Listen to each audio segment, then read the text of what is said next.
हमें हमारी बेटी दिखाई जाती है जो कि ग्रिल्ड टुब्रोजम खा रही थी। वो कहती है मैंने एक्सपेक्ट नहीं किया था कि फेस्टिवल में टुब्रोजम को देखूंगी और ये रेसिपीज तो आजकल बड़ी पॉपुलर बनती जा रही हैं। तो तब वो कहती है कार्लितोस, मैंने प्रॉमिस किया था प्रिंस एटर से कि मैं उनके साथ टाइम गुजारूंगी, लेकिन अब तुम हम दोनों के दरमियान हो तो ऐसा लगता है कि तुम भी उनके साथ टाइम गुजार रहे हो।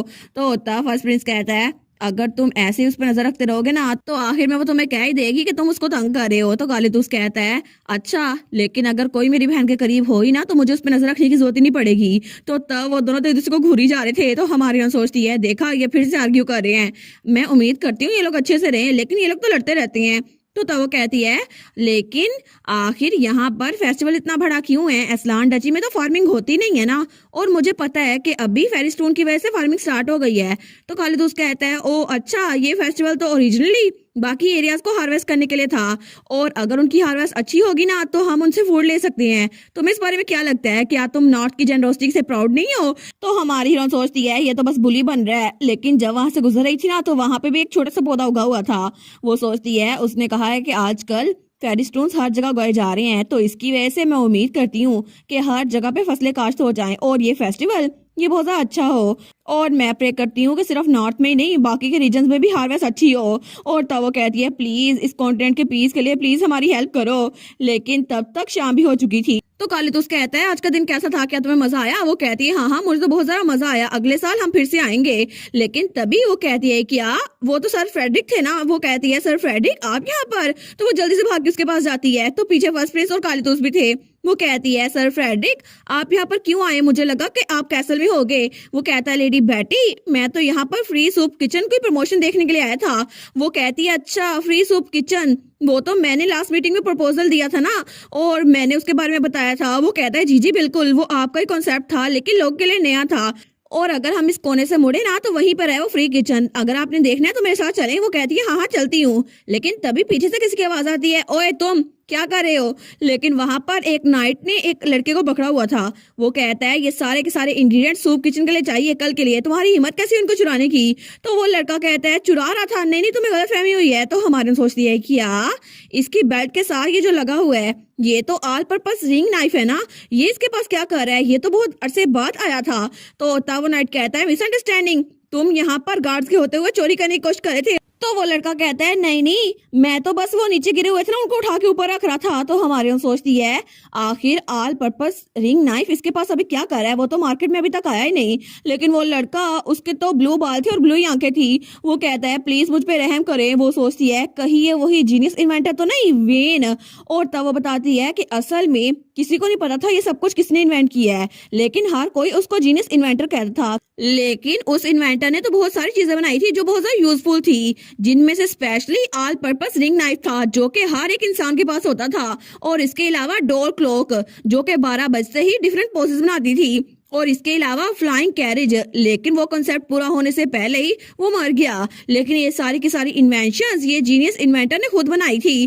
तो तब वो सोचती है इन सारी इन्वेंशंस के अलावा मैंने उसके बारे में रूमर्स भी सुनी थी कि उसने बहुत ज्यादा अल्कोहल कंज्यूम की, और आखिर में इतना ज्यादा वो बदनाम हो गया कि हर कोई कहता था अगर तुम ऐसे पीते रहे ना तो वेन की तरह मर जाओगे।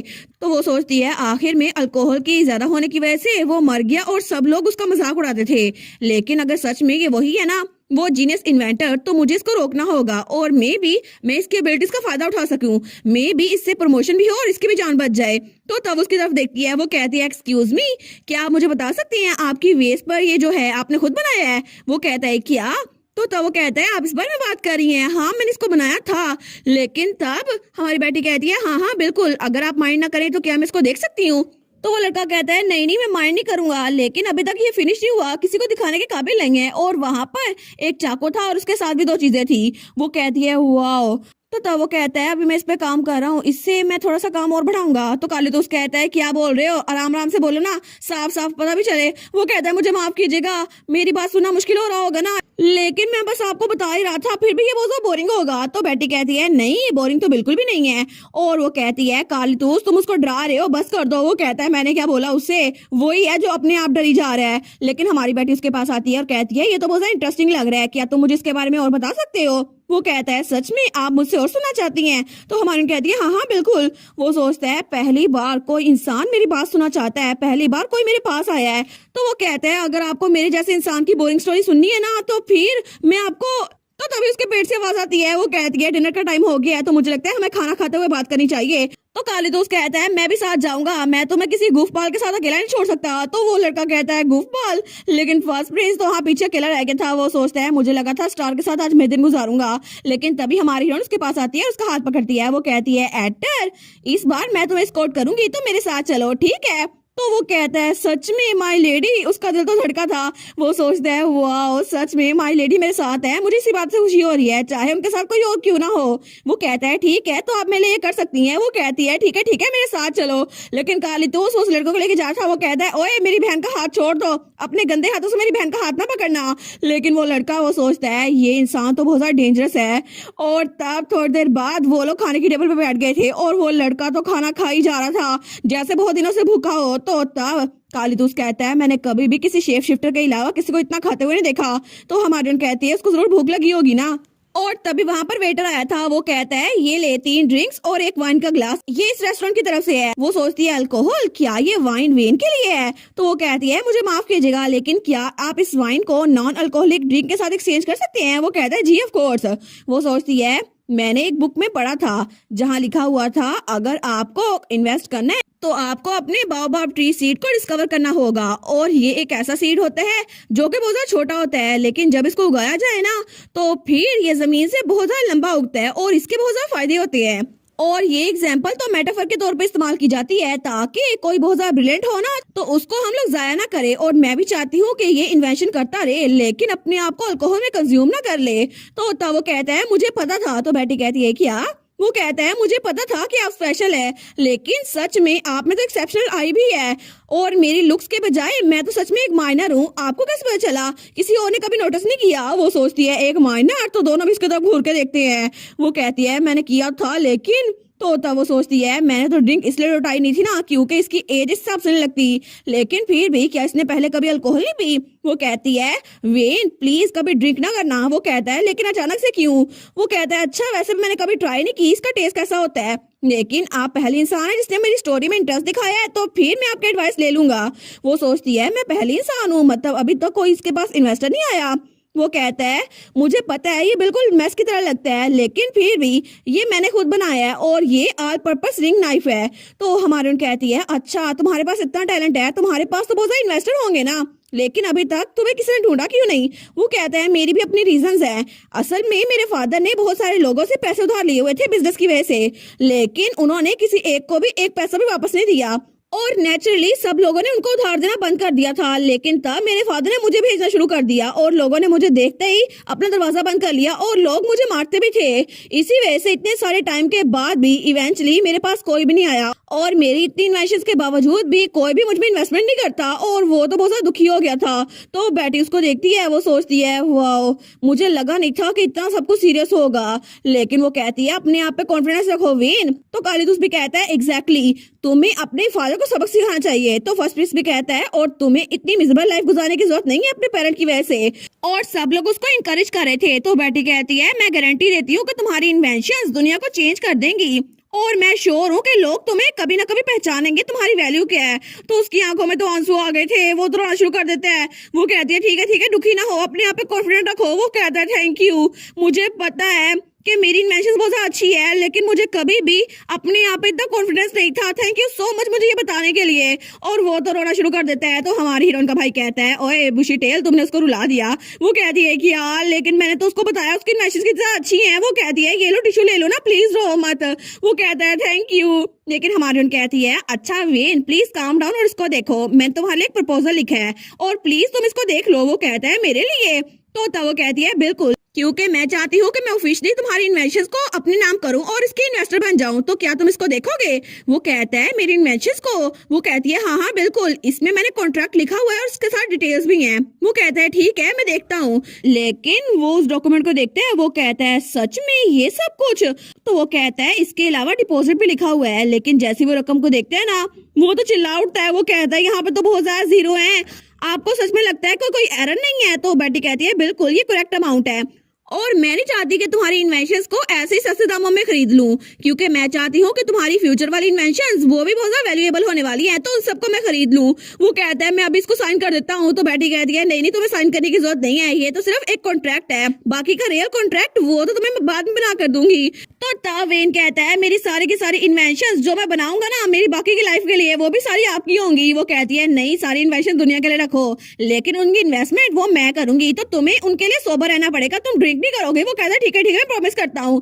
तो फर्स्ट प्रिंस कहता है लेडी बेटी तो बहुत अमेजिंग है ना, ऐसा लगता है वो बिल्कुल एक रियल बिजनेसमैन है। तो कालीतूस भी कहता है ऑफ कोर्स, मेरी छोटी बहन है ना। लेकिन तब कालीतूस तो बड़ा प्राउड था, वो सोचता है शायद इसीलिए कि ये बैटलफील्ड से बिल्कुल डिफरेंट है, जहाँ पे सिर्फ बुशी टेल ही काम कर सकती है। तो हमारी कहती है तो क्या तुम कल ड्यूक के कैसल में आओगे ऑफिशियल कॉन्ट्रैक्ट के लिए। वो कहता है ड्यूक के कैसल में, क्या आप ड्यूक असलान की बेटी हैं।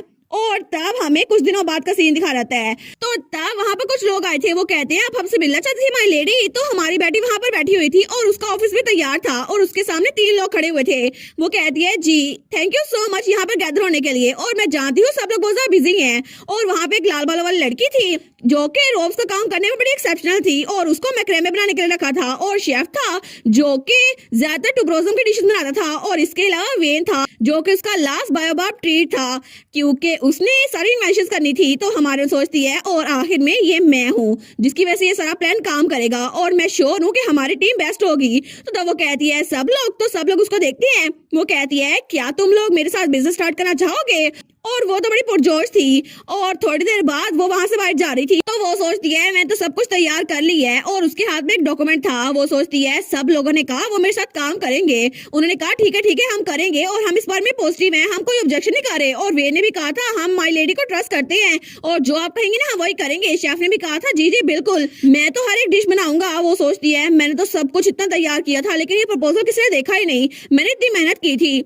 लेकिन तब वो सोचती है ठीक है मैं ये मेहनत बेकार नहीं जाने दूंगी, क्योंकि मुझे ये फादर को दिखाना होगा, और मेरे पास सारा का सारा टैलेंट है जो मुझे चाहिए था। और अभी बस सबसे ज्यादा इंपॉर्टेंट चीज है। और तब एक दरवाजे के सामने रुकती है। वो कहती है मुझे इन्वेस्टमेंट चाहिए होगी, और वो मैं फादर से लूंगी। ठीक है तो ठीक है बेटे अरसलान, अपने आप को प्रिपेयर कर लो, क्योंकि तुम फादर से इन्वेस्टमेंट लेने के लिए आई हो। तो तब थोड़ी देर बाद जैसे वो कमरे में आई थी ना, वो कहती है एक्सक्यूज मी फ्यूचर इन्वेस्टर, मैं यहाँ पर आई हूँ, तो क्या आप मेरे बिजनेस प्लान को 1 मिनट के लिए रिव्यू कर सकते हैं। तो वहाँ पे फ्रेडरिक और ड्यूक था। ड्यूक कहता है बिजनेस प्लान। वो कहती है जी ये प्लान है मेरा बिजनेस शुरू करने का, क्योंकि मैं टॉप मास्टर बनने वाली हूँ असलान फैमिली की। तो वो कहते हैं अच्छा तुमने इसको तैयार किया तो मैं इसको देख लेता हूँ। तो बेटी तो बड़ी खुश थी कि मेरे डैड को पसंद आ जाए। तो उसका डैड कहता है ठीक है तुम्हारी टारगेट ऑडियंस वो भी सेट है। तो तब फ्रेडरिक कहता है इसके अलावा सारे फैक्टर्स भी लिखे हुए हैं, और इसके अलावा बाकी बिजनेस के बारे में भी लिखा हुआ है। वो कहती है जी बिल्कुल, और अगर आप इन्वेस्टमेंट करने में इंटरेस्टेड है ना, तो वो कोई चीज ढूंढती है अपने बैग में से। तो तभी वो वहां पर फेरिस्टोन कोई और चीज और वही डॉक्यूमेंट उठा के रख देती है जो कि वो टूथ फेरी दे के गई थी, लेकिन असल में तो उसके फादर ने दिया था ना। तो वो कहती है ये सब कुछ। तो उसका फादर कहता है क्या हुआ माय बेबी, तुम आखिर ये सब कुछ बाहर क्यों निकाल रही हो। वो कहती है ये सारी की सारी चीजें मैं आपके पास सिक्योरिटी के तौर पर रख रही हूँ, क्योंकि आप मेरे इन्वेस्टर होने वाले हैं। तो उसका फादर कहता है सिक्योरिटी। तो बेटी कहती है जी बिल्कुल, क्या मुझे फ्यूचर में आप इन्वेस्टमेंट करेंगे, क्योंकि मैं चाहती हूँ आप मेरी इन्वेस्टर बने। वो सोचती है वाइकाउंट की फैमिली की वेल्थ वो तो सारी मेरी आंट ने ले ली, अब मेरे पास कोई पैसे नहीं है, और अगर मुझे डिपॉजिट चाहिए ना तो बिजनेस के लिए मुझे अपने फादर से पैसे उधार लेने पड़ेंगे। लेकिन वो सोचती है पता नहीं वो मुझे इन्वेस्टमेंट देंगे या फिर नहीं, लेकिन अगर हो सका तो मैं फ्यूचर में उनको लौटा दूंगी, लेकिन क्या पता वो मेरी बात मान जाए ना। और तब अपनी चीजों को देखती है। वो सोचती है ये सिर्फ थोड़ी देर के लिए गुड बाय बोल रही हूँ, मैं तुम लोग को वापस ले लूंगी, मैं प्रॉमिस करती हूँ मैं जल्दी वापस आऊंगी। लेकिन तभी उसका फादर वो कहता है अच्छा, और एक बॉक्स खोलते हुए कहता है तुम सही इन्वेस्टर के पास आई हो। और तब उसको एक की देता है जिसके अंदर हीरा लगा हुआ था। वो कहता है इसको ले लो, ये वेयर हाउस की है। वो कहती है सच में। तो उसका फादर कहता है बिल्कुल, तुम जितना चाहो गोल्ड कॉइन ले सकती हो। वो कहती है जितना चाहो। वो कहता है हाँ बिल्कुल। वो कहती है thank you so much dad, और उसको गले मिलती है। वो कहती है आप तो सबसे बेस्ट है डैड, और मैं प्रॉमिस करती हूँ आपको 10 गुना करके वापस करूंगी। तो उसका फादर उसके सर पे हाथ रखता है और कहता है नहीं इसकी जरूरत नहीं है, और तुम मेरी प्रीशियस बेटी हो, तो तुम कभी भी मुझसे कुछ भी मांग सकती हो, मैं कभी भी तुम पे गिव अप नहीं करूंगा। और अगर तुम मुझे वापस ना भी लौटाओ ना तो फिर भी कोई बात नहीं, लेकिन अगर तुम चाहती हो ना एक मर्चेंट के तौर पर मुझे वापस लौटाओ तो फिर मैं तुम्हारा इंतजार करूंगा मेरी प्यारी बेटी। और तब स्माइल करके अपनी बेटी को देखता है। तो बेटी वो बड़े प्यार से अपने फादर को देखती है। वो कहती है सच में आपको मुझ पे इतना यकीन है। लेकिन वो कहती है फादर आपको ना जो चीज आपने दी है वापस लेनी होगी। वो कहता है क्या मतलब। वो कहती है मैं कसम खाती हूँ आप तो बहुत ज्यादा सॉफ्ट है डैड, ये तो बहुत बड़ा मसला है। तो फ्रेडिक सोचता है मास्टर सॉफ्ट है। वो कहती है अगर आपको किसी ने स्कैम कर लिया तो फिर। वो सोचता है अगर किसी ने स्कैम कर लिया तो वो खुद मरेगा ना। लेकिन तब वो जाते हुए कहती है जैसे कि मैंने पहले कहा था मैं प्रॉमिस करती हूँ 10 गुना करके लुटाऊंगी, तो प्लीज मेरा इंतजार कीजिएगा। और उसके बाद वहां से निकल गई थी। तो पीछे फ्रेडिक और ड्यूक था। और तब वो जाते जाते कहती है अब मैं चलती हूँ, मैं जल्दी सबके लिए गुड न्यूज लेकर आऊंगी और थैंक यू सो मच इसकी के लिए डैड। और उसके बाद वहां से भाग गई थी। तो ड्यूक कहता है सच में बहुत ज्यादा लंबा टाइम हो गया है ना। तो फ्रेडी कहता है जी। वो कहता है कितना लंबा अरसा हो गया ना जब किसी ने मुझे डांटा हो, क्योंकि वो मेरे लिए फिक्रमंद हो, है ना। कितना लंबा अरसा हो गया है, मेरी वाइफ के बाद अभी मेरी बेटी वही मुझे डांट रही है। तो फ्रेडी उसको देखता है और उसके बाद बेटे को जाते हुए देखता है। वो कहता है जी मैं जानता हूँ, क्योंकि अभी इस दुनिया में सिर्फ एक इंसान है जो गोल्डन लाइन को डांट सकती है, और वो कोई और नहीं सिर्फ लेडी बेटी है। और बेटी तो आराम से वहां जा रही थी क्योंकि उसके फादर ने उसको इन्वेस्टमेंट दे दी थी। और इसी के साथ ये वाला पार्ट यहीं पर ख़त्म। तो आप लोग बताइएगा आप लोग को ये पार्ट कैसा लगा, और वीडियो को लाइक और चैनल को सब्सक्राइब लाजमी कीजिएगा। बाकी वीडियोस का लिंक भी स्क्रीन पर नज़र आ रहा होगा, तो काइंडली उनको भी चेकआउट कर लें। और thank you so much for watching my videos. Stay safe, bye bye.